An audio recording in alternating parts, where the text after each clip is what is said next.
Shalom, saudaraku yang terkasih. Puji Tuhan. Ya, kita terus belajar, mendengar dan mendengar lagi. Ya, timbul iman dari buku Grace Revolution. Revolusi Injil, kasih karunia, ya, kasih karunia yang murni. Kita mengalami kuasa power. Jadi Injil adalah kuasa Tuhan untuk hidup ya berkemenangan, ya jauh dari kekalahan. Bahkan di bab yang ke-10 ini bicara tentang kasih karunia yang mulia. Berarti hidup yang mulia. Gak ada pilihan lain, saudara, hidup yang mulia. Sama-sama katakan. Ya, dari kemuliaan kepada kemuliaan. Ketika saudara dan saya dibawa kasih karunia di dalam Kristus, hidup kita terang, mulia. Karena kemuliaan Kristus memancar. Gak ada pilihan lain. Jadi, kalau agama, ya orang mudah-mudahan mulia. Ya, mudah-mudahan hidupnya dari baik gitu. Ya, apalagi yang sudah banyak umurnya. Ya, semua orang mau ya hidup mulia. Ya, tentu semua orang kalau dengar dari kemuliaan kepada kemuliaan, dari iman kepada iman, semua mau. Tapi dia bilang ini, gimana mungkin? Bahkan hidup yang mulia yang Tuhan berikan kepada kita aja, orang-orang Kristen ya bisa menuduh gitu. Oh, ini license to sin, katanya, izin berbuat dosa. Oh, ini overdosis, katanya, kasih karunia. Padahal dia nggak bisa sendiri, nggak bisa ukur kasihnya Tuhan yang diberikan cuma-cuma sebenarnya. Bagaimana kita hidup di dalam siklus kekalahan lagi atau dalam gelap lagi? Orang fokus kita Yesus kok. Ya. Berapa banyak kalau kita lihat orang menganggap akhirnya suatu yang wajar kalau udah tua sakit-sakitan. Terus kalau udah tua korosi gitu. Tulang-tulangnya, otaknya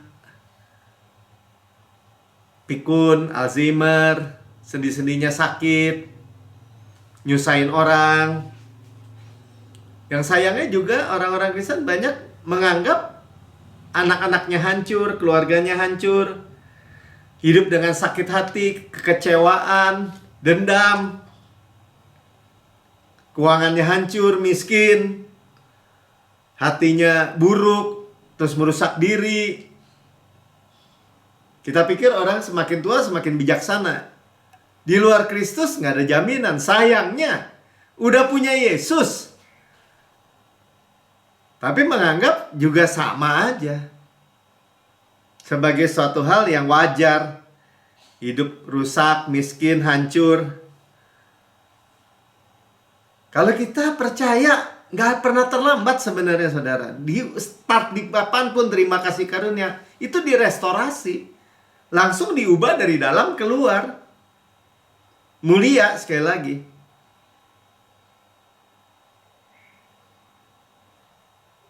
Ya, makanya kita mulai dari 2 Korintus 3 ayat 18 ya, pengulangan lagi. Dan kita mencerminkan, kita semua dibilang, semua orang Kristen harusnya mencerminkan kemuliaan Tuhan. Ya pandang dong. The glory of God as in the mirror gitu ya. Sebenarnya mencerminkan itu nggak ada. Kita memandang kemuliaan Tuhan dengan muka tidak berselubung. Kita bisa lihat, kita nggak lagi diselubungi dengan agama, hukum Taurat. Dan karena kemuliaan itu datang dari Tuhan yang adalah roh. Nah, sekarang roh itu muncul. Hidup oleh roh. Maka kita diubah menjadi serupa dengan gambarnya. Diubah, ditransform tuh. Diubah dari dalam keluar. Hanya memandang, saudara, semua orang bisa memandang. Kalau saya bilang, coba lihat ini pena ini. Semua orang bisa lihat, bahkan dari rekaman YouTube nih. Semua orang bisa memandang dalam kemuliaan yang semakin besar, from glory to glory. Jadi janjinya dari kemuliaan kepada kemuliaan, bukan dari kemuliaan kepada semakin korosi gitu, atau semakin rusak, atau semakin lemah. Bahkan semakin lemah aja enggak, saudara. Semakin hari semakin kuat. Kekuatan siapa? Kekuatan Tuhan. Dari dunamis kepada dunamis kita udah dengar. Dimudahkan lagi kita udah dengar. Berlari tidak menjadi lesu, berjalan tidak menjadi lemah, kita sudah dengar. Kenapa? Karena menanti-nantikan Tuhan. Hope in the Lord juga. Buku ini juga kasih tahu kita nggak menentang hukum Taurat atau 10 perintah Allah. Tapi orang tidak dapat dibenarkan lewat mentaati 10 perintah Allah. Karena tidak bisa benar. Salah satu, salah semua. Jadi dalam 1500 tahun di bawah hukum Taurat, orang Israel itu sebelum Yesus, ya nggak ada yang bisa memenuhi kecuali Yesus. Menggenapi sebagai kita, untuk kita dan sebagai kita. Itulah yang membuat kita menikmati yang namanya kekudusan sejati, saudara. Roma 13 ayat 10. Jadi janji. Kasih tidak berbuat jahat terhadap sesama manusia. Allah adalah kasih. Kita mengasihi karena Allah lebih dulu mengasihi kita. Karena itu kasih adalah kegenapan hukum Taurat. Jadi siapa yang menggenapi? Ya Tuhan sendiri. Yesus sendiri. Yang adalah kasih. Kegenapan hukum Taurat.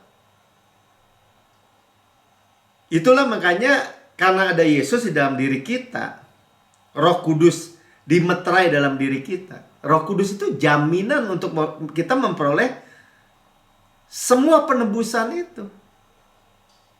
Jaminan hidup mulia, saudara. Saudara, saya ini dibawa sesuatu yang memang disebutnya amazing grace gitu. Kasih karunia yang luar biasa. Kalaupun kita belum mulia, kita bilang Yesus, sebagaimana Yesus di surga, demikian saya di bumi. Baik dari perilaku, dari perbuatan apapun juga. Sifat-sifat, kasih, kesetiaan, kesabaran, ketekunan, apalagi buah-buah, buah roh, sampai dengan kesehatan, kemakmuran, keluarga yang dibangun. Kalau kita kelihatan sesuatu yang nggak benar, ya kita bilang. Kan Tuhan yang membangun rumah tangga saya. Saya aminkan Tuhan, saya terima. Kan kita bilang terima dong. Misalnya. Ya, itu namanya percaya benar. Pasti menghasilkan kehidupan benar. Nggak mungkin Tuhan udah kasih Yesus, terus menahannya gitu. Nggak mungkin, saudara. Mustahil. Ya, jadi kasih Yesus, kasih karunia di dalam kita itu power, kuasa. Yang membuat kita bahkan melampaui sebenarnya hukum Taurat itu sendiri. Extra mile tuh ya. Kita melakukan lebih. Kenapa? Karena dipimpin oleh Roh Kudus. Led by Holy Spirit, dipimpin oleh Roh Kudus, hidup oleh Roh. Sama-sama katakan hidup oleh Roh. Ya seperti Zakius kan, ketika dia terima kasih karunia, dia bilang setengah dari hartaku kuberikan kepada orang miskin. Kalau ada yang kuperas, kukembalikan 4 kali lipat. Itu gambarannya, saudara. Sementara orang pemimpin muda yang kaya yang kita dengar Jumat lalu, dia nggak bisa berbuat apa-apa, padahal hartanya banyak.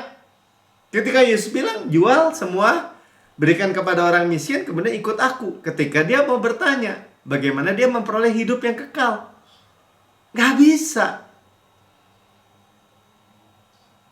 Luar biasa ya.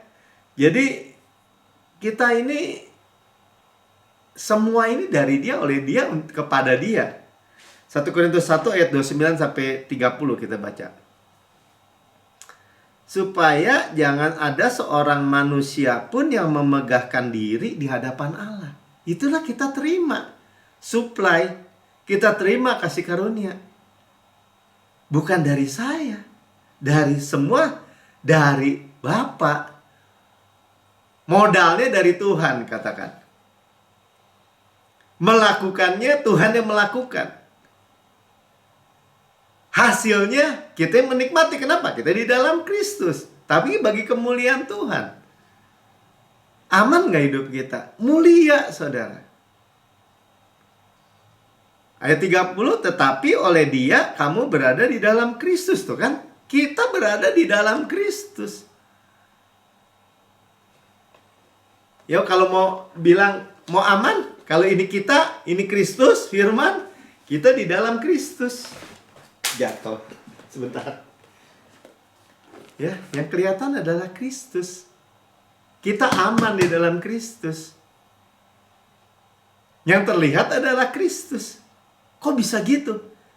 Ya itulah Kristus kepala kita tubuh. Itulah kita ditaruh di dalam Kristus. Nggak ada tempat yang lebih aman daripada di dalam Kristus. Kota benteng, kubu peranan, gunung batu, perlindungan. Segalanya, saudara. Aman. Kita nggak di luar, kita di dalam. Amin. Ya, kita berada dalam Kristus oleh Allah telah menjadi hikmat tuh, saudara lihat.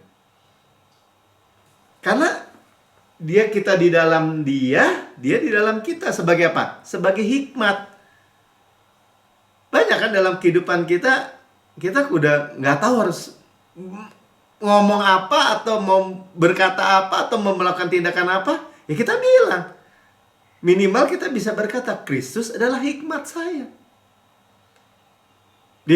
Kalau bahasa Inggrisnya tuh, kalau di bahasa Indonesia kan membenarkan, kata kerjakan. Dia bilang wisdom, righteousness tuh tadi, kebenaran, kekudusan. Nah, righteousness, sanctification, redemption. Balik aja bahasa Indonesia aja, men. Hikmat, kebenaran. Makanya kita bilang kan, saya adalah kebenaran Allah di dalam Kristus. Benar-benar kebenaran hadiah kan? Kebenaran iman hanya kita terima. Nah, kita sekarang bicara mau hidup mulia, hidup yang kudus, menguduskan. Tadi kan sanctification. Kristus adalah kekudusan saya. Saudara masih bergumul soal kekudusan. Kristus kekudusan saya bilang. Hagiasmos tuh bahasa Yunaninya. Penyucian saya. Kesucian saya sebenarnya. Amin. Jadi alami penebusan saya. Jadi hikmat, kebenaran, kekudusan, penebusan. Yang hari Minggu kita dengar jalan, kebenaran, hidup. Ntar kita baca lagi kesetiaan Kristus, ketaatan Kristus. Semuanya ada di dalam diri kita. Gimana nggak mulia, saudara? Tinggal apa ya? Ya declare, pakai gitu. Kristus itu menang atas pencobaan soalnya. Ya dia ada dalam diri kita, ya pasti kita menang. Dari kecanduan, dari perbudakan, di sini dikatakan. Tapi kalau saudara dan saya, atau orang, ya kita bilang jangan saudara dan saya deh. Saudara dan saya ada dalam Kristus. Kristus segalanya. Tapi kalau tekad manusia tuh nggak cocok dengan dosa. Nah, bukti ya, kita buktikan dari pengalaman Rasul Paulus. Rasul Paulus sebagai penulis 2/3 surat-surat di Perjanjian Baru, dulunya adalah ahli Taurat, orang Farisi. Dia murid Gamaliel. Bisa dibilang dia murid yang terpintar. Dia bersungguh-sungguh di bawah hukum Taurat. Benar-benar apa tuh? Dia memperjuangkan gitu. Jadi dia bukan hanya dengar tuh, dia mau melakukan benar-benar perbuatan dia. Dan dia mempunyai pengalaman hidup dalam daging dan hidup di dalam roh sekarang. Nah, kita belajar lagi, dalamin, ulangin nih di Roma 7 itu dia tulis itu bagaimana keadaan dia sebagai Saulus sebelum menerima Yesus dan di bawah kasih karunia. Makanya dia disebut rasul kasih karunia. Kenapa? Karena dia mendengar Injil di dalam yang Yesus ajarkan langsung kepada dia dalam Kristus, dalam tubuh kebangkitan. Kalau murid-murid yang lain kan di perjanjian lama sebelum salib. Paulus di dalam tubuh kebangkitan. Roma 7 ayat 19 mulai ya. Sebab bukan apa yang aku kehendaki, yaitu yang baik. Lucu ya. Yang aku perbuat, tuh dia bilang, melainkan apa yang tidak aku kehendaki, yaitu yang jahat yang aku perbuat. Makanya dari awal saya kasih judul begini, kalau hukum Taurat ditambah aku atau daging, itu sama dengan dosa. Yang jahat muncul. Itu nature-nya, saudara. Jadi kalau ada hamba-hamba Tuhan atau khotbah-khotbah atau di rumah juga kita mau paksakan pakai hukum Taurat kepada istri, kepada anak-anak, kepada jemaat. Jangan gini, jangan gitu. Malah yang jahat yang diperbuat, kata Paulus. Ayat 24-25. Lompat-lompat nggak apa-apa ya, nanti kita supaya kita paham gitu. Makanya dia bilang, aku manusia celaka. Siapa yang dapat melepaskan aku dari tubuh maut? Daging ini disebut tubuh maut. Old man, manusia lama dia. Siapa yang bisa membebaskan? Ayat 25 langsung ada jawabannya. Syukur kepada Allah oleh Yesus Kristus. Jadi jawabannya adalah pribadi Yesus Kristus Tuhan kita. Jadi kalau ditanya, siapa yang dapat membebaskan aku dari tubuh maut ini? Yesus Kristus Tuhan kita. Amin. Pribadi kasih karunia. Hanya kasih karunia. Jadi solusinya pribadi yang ada di dalam diri kita sekarang. Dari dalam keluar. Itu kunci hidup mulia. Atau solusi, atau jalan, atau jawaban. Kita lanjut ya. Kita mau lihat peperangannya nih lebih dalam. Roma 7 ayat 22 mulai. Sebab di dalam batinku aku suka akan hukum Allah.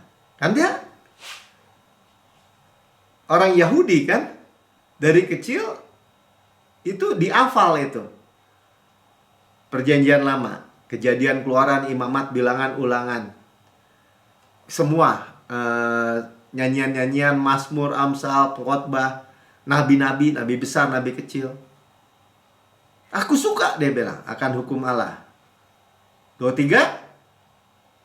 Tetapi, dia bilang, di dalam anggota-anggota tubuhku, aku melihat hukum yang lain. Yang berjuang melawan akal budiku. Jadi hukum Taurat tadi dia suka kan, akal budinya dia bilang. Tapi daging ini, dia bilang gini, dan membuat aku menjadi tawanan hukum dosa. Dia melihat hukum yang lain. Makanya tadi di awal dibilang, waktu aku mau buat yang baik, malah yang jahat yang aku perbuat. Yang ada di dalam anggota-anggota tubuhku. Jadi kalau saudara bilang gini, kan orang Kristen juga bilang, jangan kedagingan dong, jangan daging dong. Daging itu ya daging, anggota-anggota tubuh kita ini, daging. Upaya, usaha, perform diri, itu daging. Dan gak ada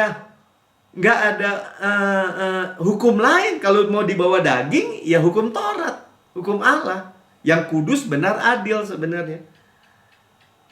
Tapi tidak memiliki kuasa untuk membuat kita manusia berdosa yang bangkrut ini kudus, benar, adil. Hukum agama gak bisa membuat orang menjadi kudus, benar, adil. Padahal hukumnya kudus, benar, adil. Kalau pakai jadi malah membangkitkan itu ya. Ini memang mengerikannya gitu. Roma 3 ayat 20. Sebab tidak ada seorang pun yang dapat dibenarkan di hadapan Allah oleh karena melakukan hukum Tuhan, hukum Taurat. Jadi jelas ya. Tidak ada seorang pun yang dapat dibenarkan di hadapan Allah karena melakukan hukum Taurat. Tidak ada seorang pun. Ya kecuali Yesus. Nah sekarang kita lihat ya. Kalau gitu hukum Taurat buat apa dong? Kan orang selalu nanya gitu. Karena justru oleh hukum Taurat orang mengenal dosa. Jadi tujuan hukum Taurat apa? Supaya kita manusia mengenal dosa. Nggak dijelaskan oleh Rasul Paulus secara jelas. Roma 7 ayat 7. Jika demikian, apakah yang hendak kita katakan katanya? Apakah hukum Taurat itu dosa? Hukum Taurat itu buruk gitu? Dosa? Sekali-kali tidak. Hukum Taurat kudus, benar, adil. Jadi kalau orang bilang, ini orang kasih karunia nih menentang hukum Taurat. Enggak, kita justru mengembalikan hukum Taurat seperti Yesus kepada posisinya. Yang kudus, benar, adil. Tapi tidak memiliki kuasa seperti Injil untuk menyelamatkan kita. Untuk tidak memiliki kuasa untuk membuat kita kudus, benar, adil. Dia hanya menuntut. Nggak membantu sama sekali. Sebaliknya makanya Rasulullah bilang justru oleh hukum Taurat aku telah mengenal dosa. Sampai dicontohin nih. Karena juga aku tidak tahu apa itu keinginan. Dia keinginan aja nggak tahu kalau nggak ada hukum Taurat. Kalau hukum Taurat tidak menyatakan jangan mengingini. 10 perintah Allah kan ada tuh. Jangan mengingini barang milik orang lain. Secara tidak sah gitu. Mana aku tahu katanya. Tapi ketika dibilang jangan mengingini, daging ini dibangkitkan. Coba ayat 8 bilang. Tapi dalam perintah itu artinya ini merefer kepada 10 perintah Allah ya. Dosa mendapat kesempatan. Tuh, dosa mendapat kesempatan seperti suatu pribadi untuk membangkitkan, untuk men-stir up. Jadi seperti endapan tuh. Malah dibangkitkan gitu. Diaduk-aduk dia mumbul ke atas. Dalam diriku rupa-rupa keinginan. Rupa-rupa hawa nafsu bahasa Inggrisnya. Lust. Bayangin saudara.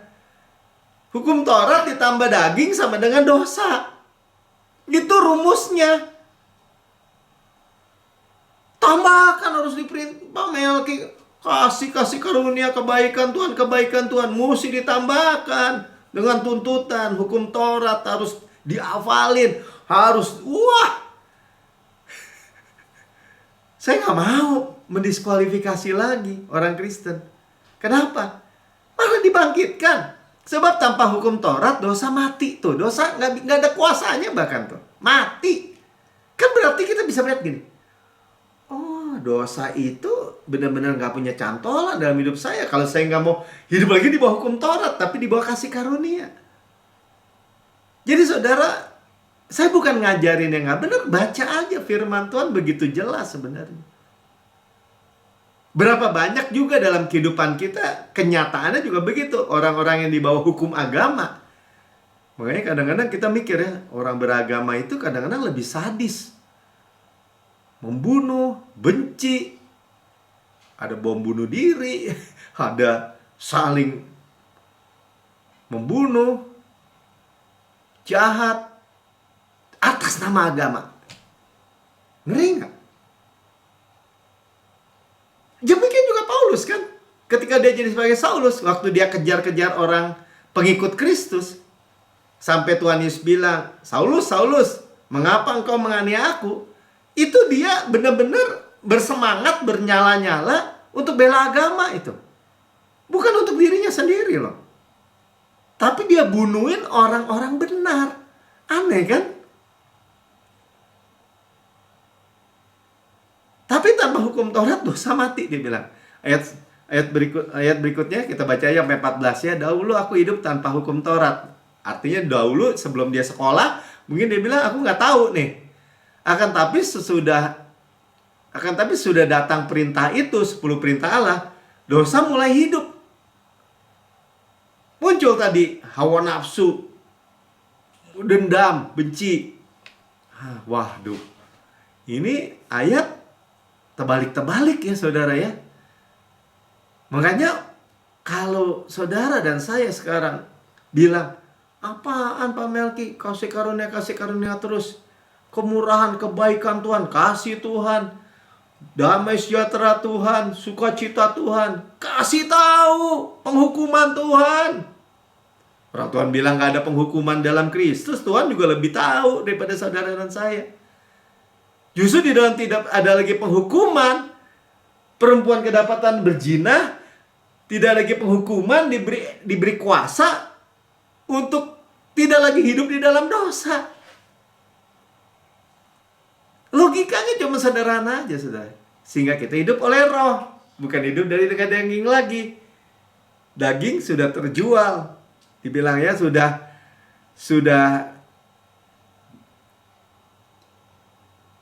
terkurung gitu.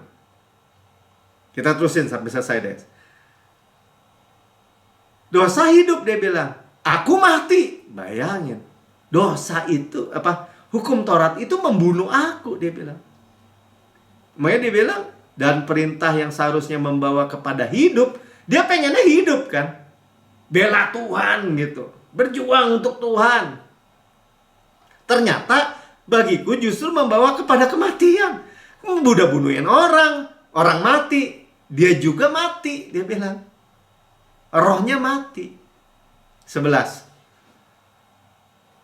Sebab dalam perintah itu dosa mendapat kesempatan untuk menipu aku, dan oleh perintah itu ia membunuh aku. Kalau saudara udah dengar begini masih mau di bawah hukum Taurat? Di bawah 10 perintah Allah? Gak mau, saudara. Gak mau dong. Ini udah jelas sebenarnya. Makanya saya bilang, di bawah hukum Taurat yang ada adalah tuntutan, penghukuman, kematian, kuburan, udah gitu aja. Di bawah kasih karunia, ada damai sejahtera, ada kasih Bapa, ada perubahan dari dalam keluar, the promise Roh Kudus ada dimeterai dalam diri kita. Kita diubahkan menerima tujuan Yesus datang supaya kita hidup dan berenyah dengan segala kelimpahan. Nggak di bawah hukum Taurat, saudara. Membunuh aku, kata Rasul Paulus. 12. Selesaiin aja ya. Jadi hukum Taurat adalah kudus. Perintah itu juga kudus, benar dan baik. Ya makanya saya bilang, hukum Taurat adalah kudus. Kudus, benar, adil. Baik, adil maksudnya. Righteous ya. 13. Jika demikian, apakah yang baik itu menjadi kematian bagiku? Sekali-kali tidak. Nah, bingung ya. Hukum Taurat kudus, benar, adil gitu. Tetapi supaya nyata bahwa ia adalah dosa. Tuh. Maka dosa mempergunakan yang baik, ya, hukum Taurat kudus, benar, adil untuk mendatangkan kematian bagiku, bagi manusia sebenarnya. Supaya oleh perintah itu dosa lebih nyata lagi keadaannya sebagai dosa. Jadi tuduhan, jadi dakwaan, mati orang didakwa, dituduh. Nggak mulia orang didakwa, dituduh. Jadi tertuduh, jadi sakit hati, jadi benci, jadi pemarah, jadi penuntut, merusak rumah tangga, merusak hubungan orang tua dengan anak, menghancurkan semua, saling membunuh. 14. Sebab kita tahu bahwa hukum Taurat adalah rohani, tetapi aku bersifat daging, terjual di bawah kuasa dosa. Jadi di bawah hukum Taurat, udah dikurung, udah di penjara dosa, nggak bisa kemana-mana, saudara. Balik ke ayat 18. Sebab aku tahu bahwa di dalam aku, yaitu di dalam aku sebagai manusia, old man ya, manusia, tidak ada sesuatu yang baik. Itu masalahnya. Manusia berdosa yang bangkrut, di dalam diri kita nggak ada yang baik. Salah satu, salah semua, makanya pasti dihukum. Kalau udah pasti dihukum, hukumnya hukum mati. Sebab kehendak memang ada dalam diriku. Ya, Pak Saulus ingat ke diri dia ya. Aku pengen sih jadi orang baik. Tetapi bukan yang berbuat apa yang baik. Kembali lagi tadi ayat 9 bilang, bukan yang baik, yang jahat. Ya, jadi pahami saudara, hukum Taurat sempurna, kudus, benar, adil. Tapi hukum Taurat plus daging ternyata sama dengan dosa.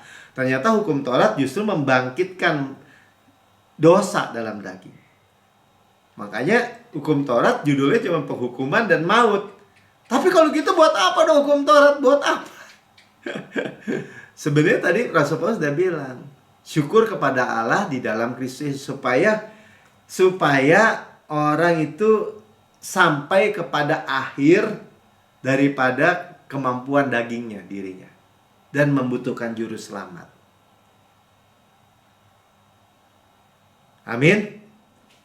Ya, jadi hasrat dosa itu dalam daging itu kalau oleh hukum Taurat, di bawah hukum Taurat muncul. Tapi di bawah kasih karunia justru mati dia, dosa mati. Hidup di dalam roh, makanya dia bilang. Ya, fokus hidup dalam roh itu fokus kepada finish work Yesus di kayu salib. Jadi sebenarnya hidup mulia itu simpel sekali. Solusi ya. 2 Korintus 3 ayat 8 mulai.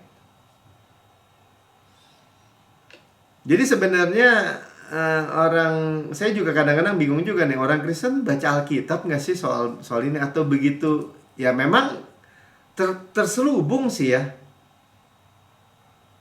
Makanya hidup oleh roh itu dibilang ini, betapa lebih besarnya lagi kemuliaan yang menyertai pelayanan roh.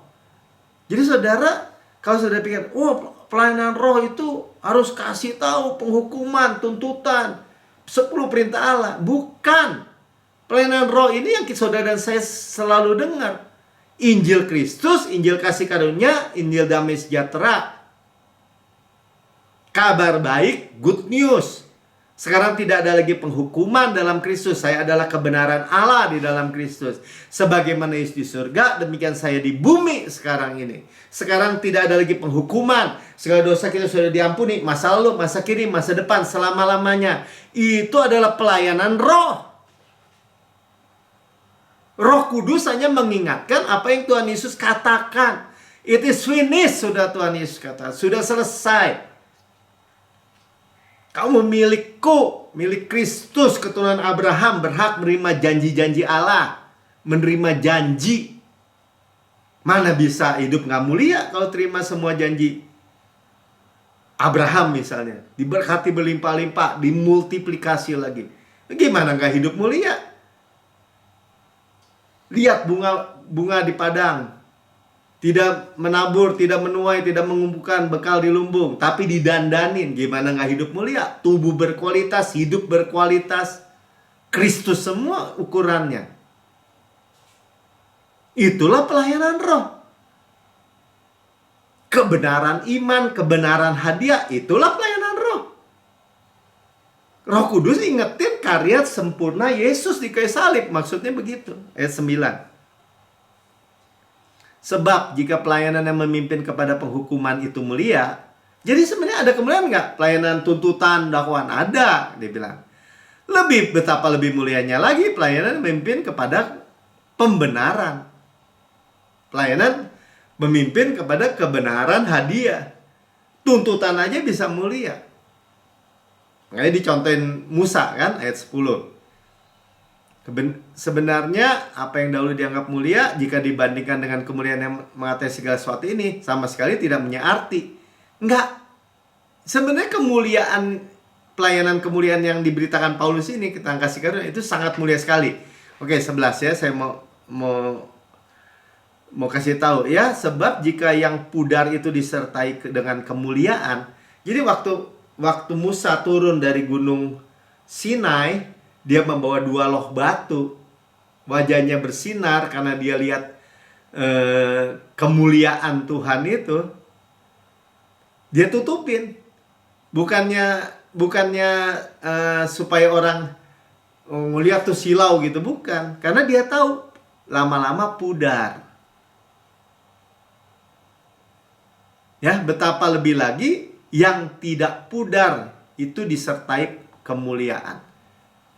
Jadi pelayanan yang tadi dikatakan dari kasih karunia kepada kasih karunia, dari iman kepada iman, dari kemuliaan kepada kemuliaan, itu tidak pudar, saudara. Jadi saudara tambah banyak umur, tambah banyak usia, saudara jangan harapkan nanti saudara redup gitu. Wah, kita udah tua, maklum deh, gitu. Udah banyak lupa, maklum deh, faktor U. Saudara jangan percaya omongan yang kayak gitu.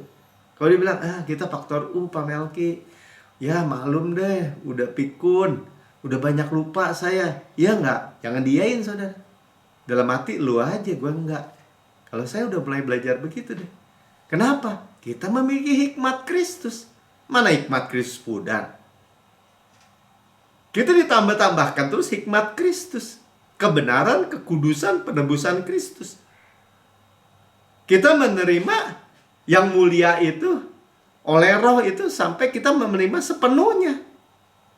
Dari matahari terbit, fajar, terbit, terus tambah terang sampai rembang tengah hari. Gak turun lagi tuh dibilang sampai rembang tengah hari, sampai maksimal.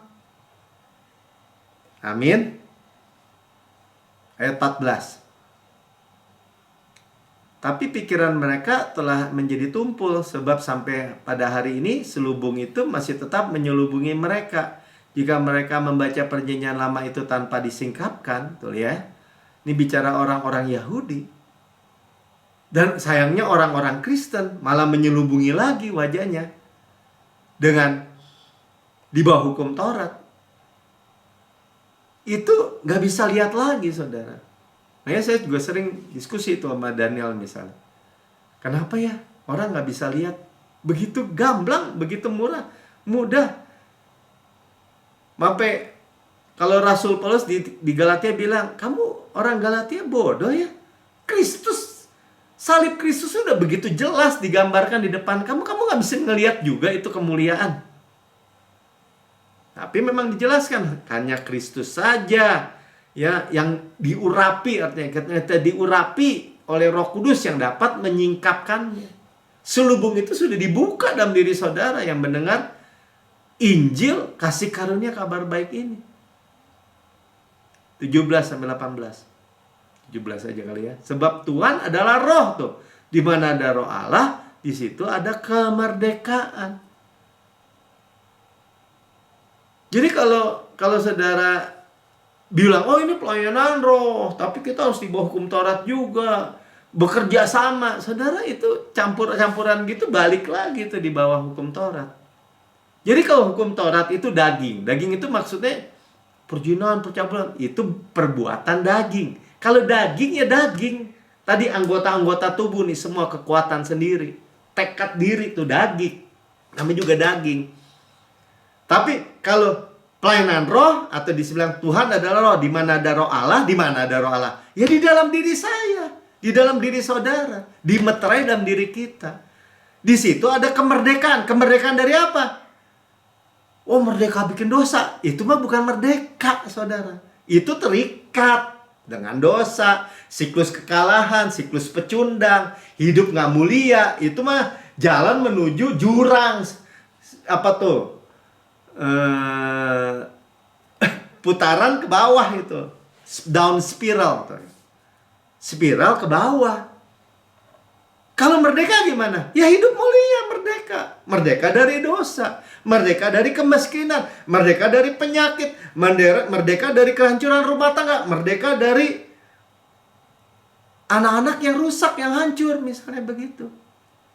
Ya nggak bisa Pak Melki, nggak ada ilmu pasti di dalam Kristus. Tinggal percaya mau terima atau tidak. 18-nya bilang apa? Dan kita semua, kembali lagi ya, yang dari awal, mencerminkan beholding the glory of God. Kita semua dengan muka yang tidak berselubung. Kita tuh udah dibuka dari selubung hukum Taurat. Dan karena kemuliaan itu datangnya dari Tuhan yang adalah roh, jadi jangan balik lagi ke daging. Maka kita diubahkan.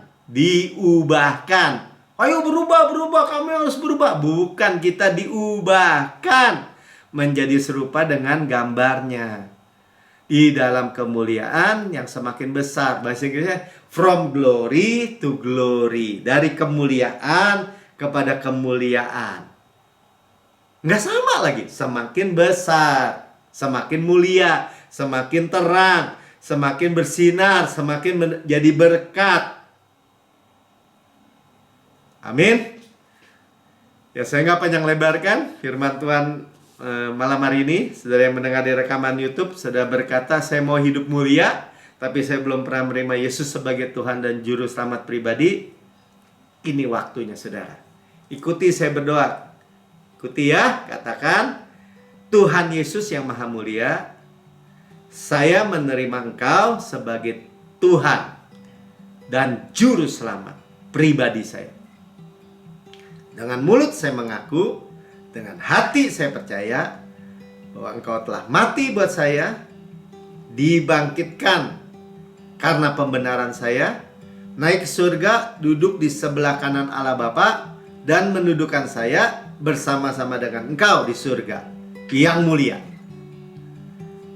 Surga adalah rumah saya, dan saya adalah anak yang paling dikasihi. Yesus di dalam saya sebagai Tuhan dan Juru Selamat yang mulia, yang terang. Hidup saya memandang Yesus saja, dari kemuliaan kepada kemuliaan, kepada kemuliaan, kepada kemuliaan yang semakin besar. Di dalam nama Tuhan Yesus, amin.